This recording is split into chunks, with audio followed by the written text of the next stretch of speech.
observed, ladies and gentlemen, walimu hoye. Hoye! Walimu hoye! Hoye! You know, such a greeting, the last time I did it is when I was campaigning to be a student leader at Kenyatta University, when we used to say student power. But let's say teachers power! Power! Teachers power! Power!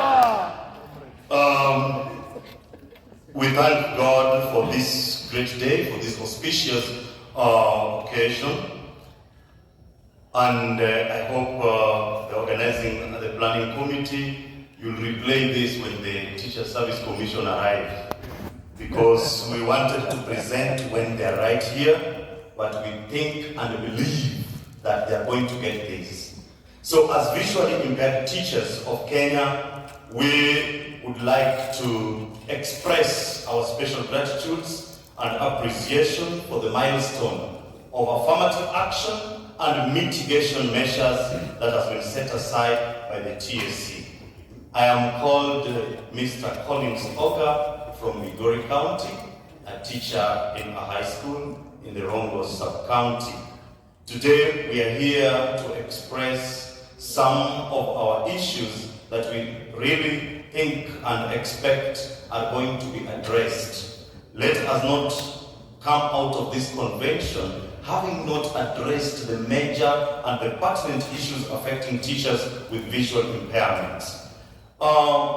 The various milestones and the issues that are being addressed in the affirmative action, actually to actualize and maintain a firm ground for teachers living with disabilities, are very, very fundamental. Yes. But on the other hand, there has been existing pressing problems that emanate from the policies that have not been implemented. These policies are there, but they have never been put into practice. We would therefore like the Teachers Service Commission to amicably address our grievances and fix them in the following ways. Yes. One of the issues that affect people is pesa mfukoni. Nani hataki pesa? So we want to talk about the disability guide allowance. To me, as an individual, I would always call it a disability risk allowance, because once you are a person with disability or a teacher with visual impairment, you are exposed to a lot of risks. So this disability guide allowance has been one of the most instrumental package in making a visually impaired teacher a versatile and multifaceted instructor. But on the other hand, there has been existing technological hitches in processing, in disbursement and renewal of the allowance that actually require to be diagnosed and fixed. One of our proposals is that it should be given as an automatic allowance. It should be automatic. By the virtue that you become a teacher, the first salary should have that package.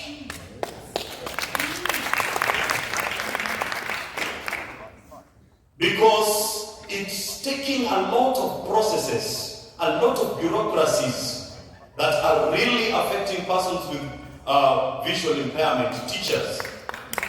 Sometimes you wonder whether you should teach in class or follow your disability guide allowance. So it should acquire a permanent status upon getting it in your salary. It should not be actual, be put that it should be renewed each and every time. Why renew something that is automatically yours? It should not be pegged on tax exemption certificates. It should be granted to visually impaired intern teachers, since they also experience the same challenges in their working environment. So the question would be, if a teacher who is on intern does not get the disability guide allowance, does it mean that he will not teach? Does it mean that he will not teach? Because if he has to teach, he must get an assistance. What about career development and progression? This one is a very major issue that has been affecting teachers with visual impairment. It has been actually a discernible job group stagnation due to the ill presumption of a visually impaired teacher as a run-off male or substandard or half-baked teacher by the people who are mandated to facilitate the process. So we therefore request that such an attitude is extremely repugnant.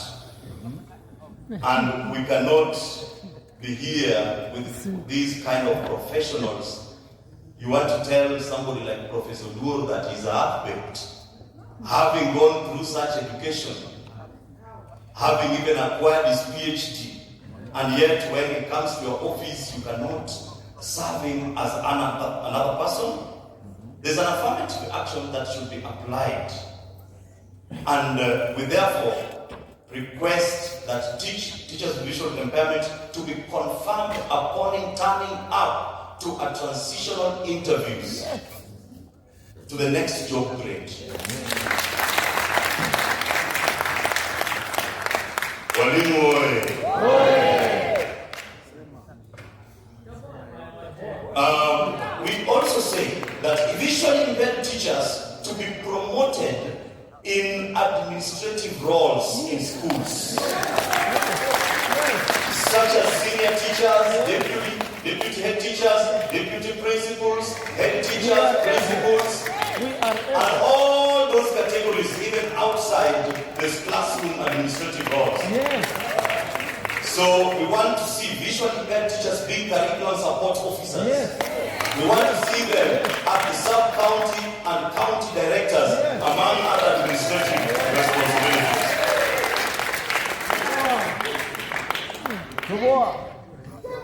Sometimes when you make a call to the Teacher Service Commission, you are directed to some digit.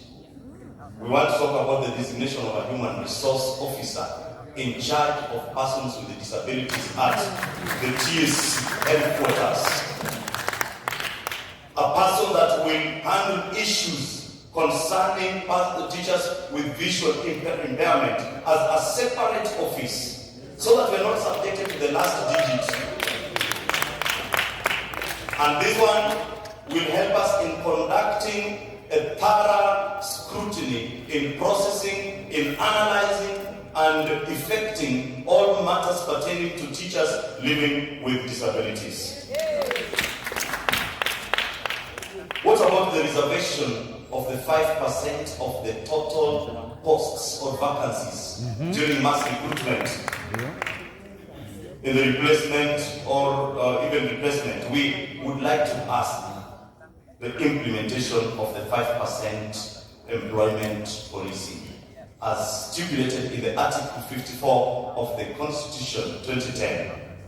And to that extent, we also wanted that this rule to be observed each and every time.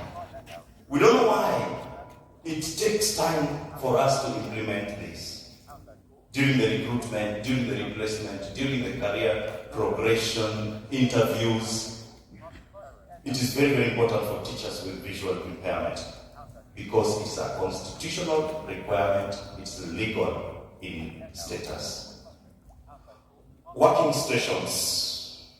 Visually impaired teachers should be posted or employed or transferred to schools with conducive working environments.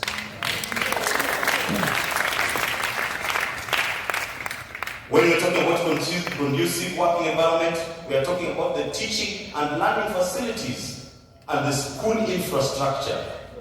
Accessibility is a very, very important issue.